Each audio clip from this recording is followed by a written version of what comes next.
Hello students, welcome back to my channel. In this video, I am going to give you a brief lecture on second step and third step of aerobic respiration. So in the previous video, we have already discussed about the first step of aerobic respiration, that is glycolysis. So now we are going to deal that second and third pathways of aerobic respiration. So the second step involves the oxidative decarboxylation of pyruvate or pyruvic acid. So in the first step, 6-carbon compound glucose that breaks down into two molecules of pyruvic acid. Here the pyruvic acid undergoes oxidative decarboxylation, results in the formation of acetyl coenzyme A. So pyruvic acid metabolizes differently in aerobic conditions and anaerobic conditions. Let's see what happened in the aerobic conditions. So in aerobic conditions,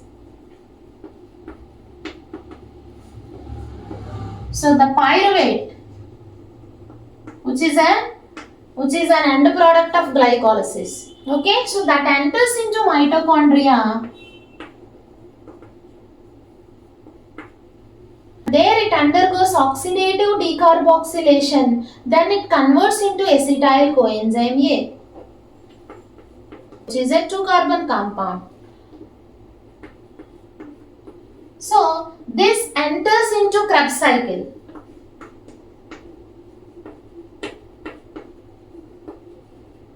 There it completely oxidized to CO2.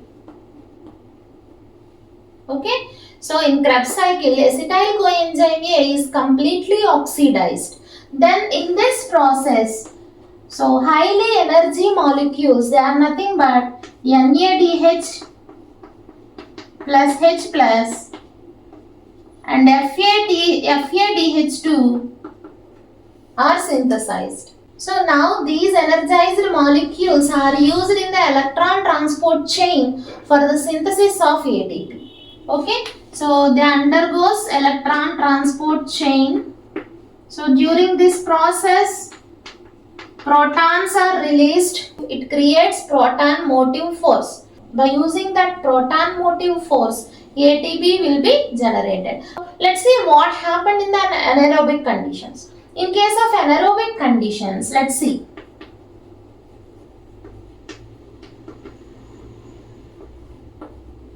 Glycolysis occurs, then glucose converts into pyruvate.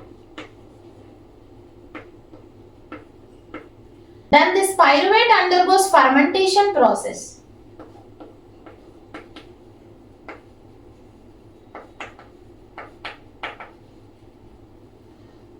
So this pyruvate undergoes fermentation process. So here pyruvate not completely oxidized. Intermediate products like ethyl alcohol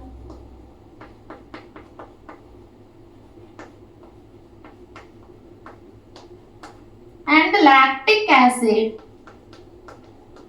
are produced in the anaerobic respiration. Okay, through a process called fermentation. So this is the fate of pyruvic acid in aerobic conditions and anaerobic conditions. In aerobic conditions, it is completely oxidized, and in case of anaerobic conditions, it is not completely oxidized. Intermediate products are produced from the pyruvic acid or pyruvate. They are nothing but ethyl alcohol and lactic acid through a process called fermentation. Okay. So let's see how pyruvic acid is oxidized to acetyl coenzyme A. So this is the second step occurs in mitochondrial matrix. So pyruvic acid is generally generated in the cytosol. So that is entered into the mitochondria through a special transport protein called as pyruvate transporter.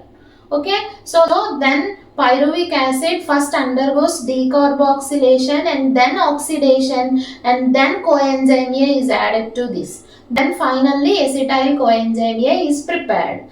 So this acetyl coenzyme A is the connecting link between glycolysis and Krebs cycle. So let's see the equation of oxidative decarboxylation of pyruvic acid. Two pyruvic acids are produced in the glycolysis So they undergoes oxidative decarboxylation. 2 NAD plus 2 H2O plus 2 coenzyme A are added to this. So finally 2 acetyl coenzyme A molecules are produced plus 2 NADPH are released plus 2 CO2 are released. So this is the oxidative decarboxylation of pyruvic acid. It involves a multi-enzyme complex that is nothing but pyruvic dehydrogenase complex.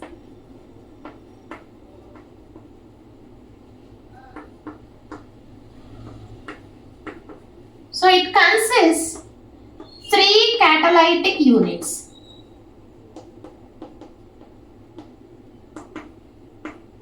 So they are pyruvic decarboxylase,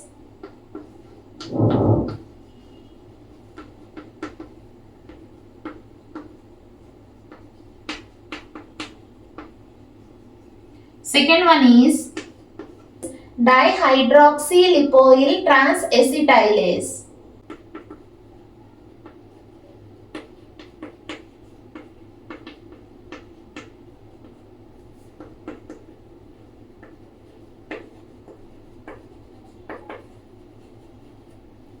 And third one is dihydroxylipoyl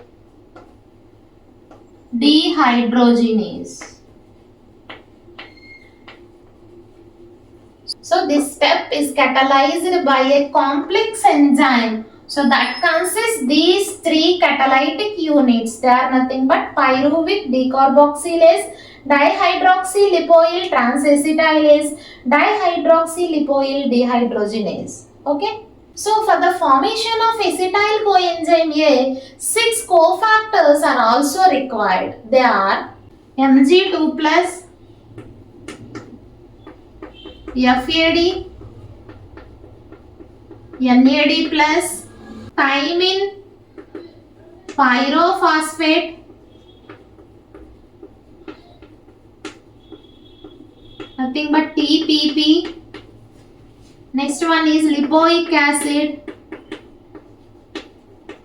and finally coenzyme A. So these are the 6 cofactors. They are required for the formation of acetyl coenzyme A.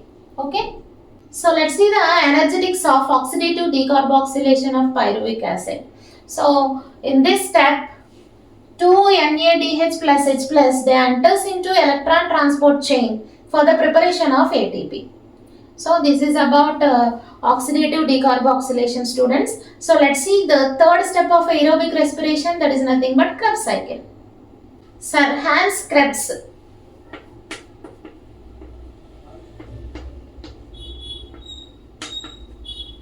He postulated the cycle of reactions. There, acetyl coenzyme A completely oxidized to CO2. So he postulated all the reactions of Krebs cycle. So that's why this cycle is called as Krebs cycle. Okay. So it is came to be known as a citric acid cycle also. Why? Because the first formed product of this cycle is citric acid. That's why it is also called as citric acid cycle. So and also citric acid consisting 3 carboxyl groups. That's why this cycle is also called as a tricarboxylic acid cycle. So this is also called as citric acid cycle,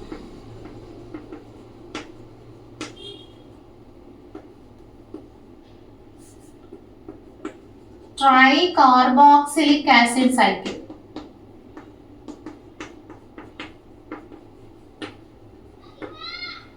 or TCA cycle. So all the reactions of Krebs cycle, they occurs in mitochondrial matrix. So let's see the Krebs cycle in detail. So this is the Krebs cycle, students. It also involves 10 steps. So I will explain each and every step. Okay, let's see. So here the acetyl coenzyme A is synthesized from the pyruvic acid that enters into the Krebs cycle. There it condenses with oxaloacetic acid, which is a 4-carbon compound. Okay, so this step is called as condensation. Okay, so in this step one coenzyme A is also added to this. So one water molecule also added to this. Okay, so resulting in the formation of 6-carbon compound, nothing but citric acid. Okay, so this step is catalyzed by an enzyme, citric synthetase. So the first product of this cycle is the citric acid. So that's why this cycle is also called as citric acid cycle. That consisting 3 carboxyl groups. That's why this cycle is called as a TCA cycle or tricarboxylic acid cycle. So let's see the second step. So in the second step, citric acid undergoes dehydration. So this step is called as dehydration step. Okay, so there it converts into cis-aconitic acid by losing one water molecule. Okay, so this step is catalyzed by an enzyme aconitase. In presence of aconitase, citric acid undergoes dehydration. One water molecule is given out. It is converts into cis-aconic acid. Okay, so let's see the third step. So in the third step, again one water molecule is added to cis-aconic acid in presence of an enzyme aconitase. Okay, so then cis-aconic acid is converts into isocitric acid. Okay, so it is catalyzed by an enzyme aconitase. This step is called as a hydration reaction. So second step is dehydration and third step is hydration. Both the reactions are carried out by an enzyme aconitase. Okay, so let's see the fourth step. So in the fourth step, this is the oxidation 1. So in the Krebs cycle, you will find 4 oxidation reactions. So this is the first oxidation reaction. Here isocitric acid is converts into oxalosuccinic acid. Okay. Here one NAD is converts into NADH plus H plus. Okay, so this step is catalyzed by an enzyme isocitric dehydrogenase. Okay, so let's see the fifth step. So this step is called as oxidation step. Let's see the fifth step. So in the fifth step, oxalosuccinic acid is converts into alpha ketoglutaric acid by decarboxylation. Here one carbon dioxide is given out in this reaction, then oxalosuccinic acid is converts into alpha ketoglutaric acid. So this step is catalyzed by an enzyme oxalosuccinic decarboxylase. Okay, so this step is called as decarboxylation step. Let's see the sixth step. So in the sixth step, alpha ketoglutaric acid, which is a 5-carbon compound. Okay, so that undergoes again decarboxylation and this step is called as oxidation step. So here you will see the second oxidation. Okay, in presence of an enzyme alpha ketoglutaric dehydrogenase. Okay, so in this step alpha ketoglutaric acid is converts into succinyl coenzyme A. So here also one coenzyme A is added to this step. Okay, so this is the second oxidation reaction. Okay, here also one CO2 is given out. So that's why succinyl coenzyme A is a 4-carbon compound. Alpha ketoglutaric is a 5-carbon compound. So that again undergoes oxidative decarboxylation. That's why succinyl coenzyme A is a 4-carbon compound. So the seventh step, succinyl coenzyme A undergoes substrate level of phosphorylation. Substrate level of phosphorylation. In this step we are getting ATPs. Okay, in this step we are getting ATPs in presence of an enzyme succinyl thiokinase. So the seventh step is catalyzed by an enzyme succinyl thiokinase. So in this step we will get 1 ATP. Okay, so let's see the eighth step. So let's see the next step. So succinic acid undergoes oxidation 3, third oxidation. Here the difference is Here FAD is converts into FADH2. So the third oxidation is different from other three oxidations. In the third oxidation reaction, so FAD is converts into FADH2. Then succinic acid is converts into fumaric acid in presence of an enzyme succinic dehydrogenase. Okay, so this reaction is called as oxidation 3. So in the 8th step, succinic acid is converts into fumaric acid. Let's see the 9th step. In the 9th step, fumaric acid undergoes hydration process in presence of an enzyme fumarase. In presence of an enzyme fumarase, hydration occurs. Then fumaric acid is converts into malic acid. So malic acid is a 4-carbon compound. Finally, in the 10th step, final oxidation occurs. 4th oxidation step of Krebs cycle. So in this step also, NAD plus converts into NADH plus H plus. Okay, in the final step, malic acid is regenerated into oxaloacetic acid. So which is carried out by an enzyme malic dehydrogenase. So this step is called as oxidation reaction. Okay students, so this is the Krebs cycle. So you have to remember that for one acetyl coenzyme A, so this cycle is occurs one time. For two acetyl coenzyme A's, it has to occur 2 times. Okay. So if you see the energetics of this cycle, so it's the Krebs cycle has to occur 2 times for 2 acetyl coenzyme A's. So initially we get 2 acetyl coenzyme A's from 2 pyruvic acids. Okay, so that's why it has to occur 2 times. So every reaction you have to multiply with 2. Okay, let's see the energetics of this cycle. Okay, so in the first oxidation and second oxidation and the fourth oxidation. So oxidation reactions 4th step, 6th step and 8th step and 10th steps. Okay, 4, 6, 8 and 10th. So these steps, in these steps oxidation reactions occurs. But in the first oxidation, second oxidation and fourth oxidations, we get NADPH2. NADH plus H plus. Okay, so how many? 3. 3 NADH plus H plus. Okay, so we have to multiply this into 2. Why? Because the cycle occurs 2 times. Okay, so let's see how many FADH2s are prepared. So how many? In the 8th step, only one FADH2 is prepared. So we have to multiply this also. So how many FADH2 you will get? 6 NADH plus H plus and 2 FADH2. Let's see how many ATP molecules are produced in this cycle directly. So in the 7th step, you will find the substrate level of phosphorylation. So here ATP is synthesized. Okay, so how many ATPs? 1 ATP. The cycle has to occur 2 times, that's why 2 ATPs. So total, let's see the total energetics of this cycle. 6 NADH plus H plus, 2 FADH2 and 2 ATPs. This is the final energy released from the Krebs cycle.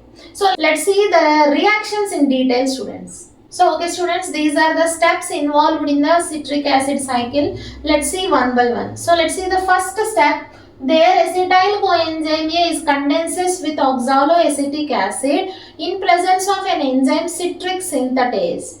Okay, one coenzyme A is added to this, one water molecule also added to this.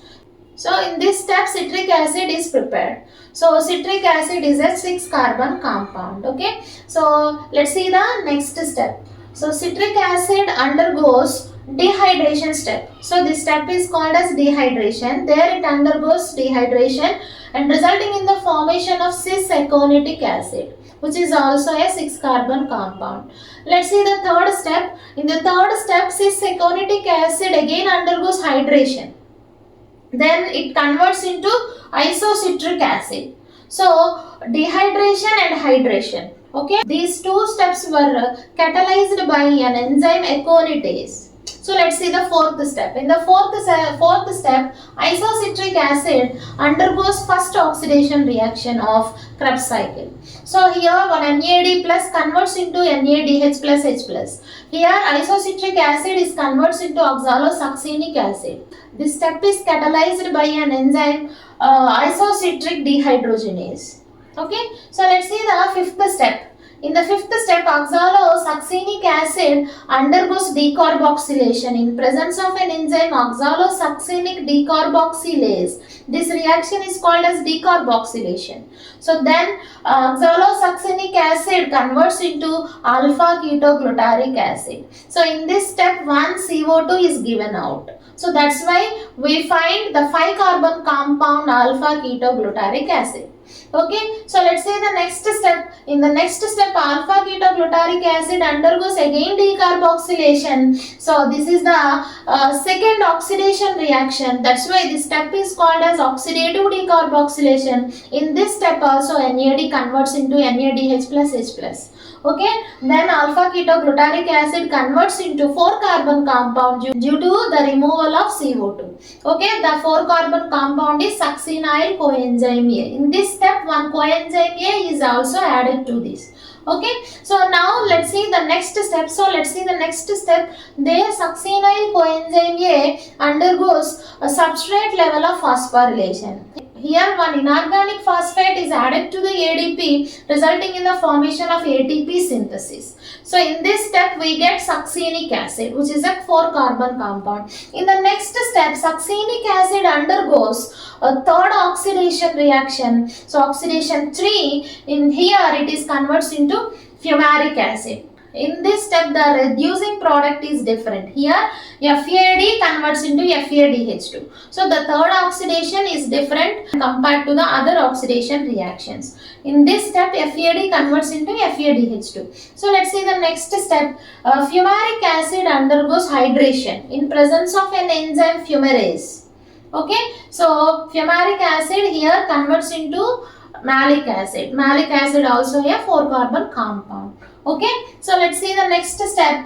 Malic acid, which is a 4-carbon compound, undergoes final oxidation reaction. There it converts into oxaloacetic acid. So oxaloacetic acid is regenerated. So Krebs cycle occurs continuously. That's why it should be regenerated. Finally, oxaloacetic acid is regenerated from malic acid. So this step was catalyzed. This step is catalyzed by an enzyme malic dehydrogenase. Okay, so this step is ninth step is catalyzed by an enzyme fumarase. So 8th step is catalyzed by an enzyme succinic dehydrogenase. So 7th step is catalyzed by an enzyme succinyl thiokinase. Okay, 6th step is catalyzed by an enzyme alpha ketoglutaric dehydrogenase. So 5th step is catalyzed by an enzyme oxalosuccinic decarboxylase. Okay, so 4th step is catalyzed by an enzyme isocitric dehydrogenase. So 3rd step is catalyzed by an enzyme aconitase. 2nd step also catalyzed by an enzyme aconitase. 1st step is catalyzed by an enzyme citric synthetase. So this is about Krebs cycle reaction, students. So the overall energetics of Krebs cycle is 6 NADH2 and 2 FADH2 and 2 ATP. So these NADH2 and FADH2, they enter into the electron transport chain. Their energy will be released in the form of protons. Okay, so that is used up by the ATP synthase for the synthesis of ATP. Okay,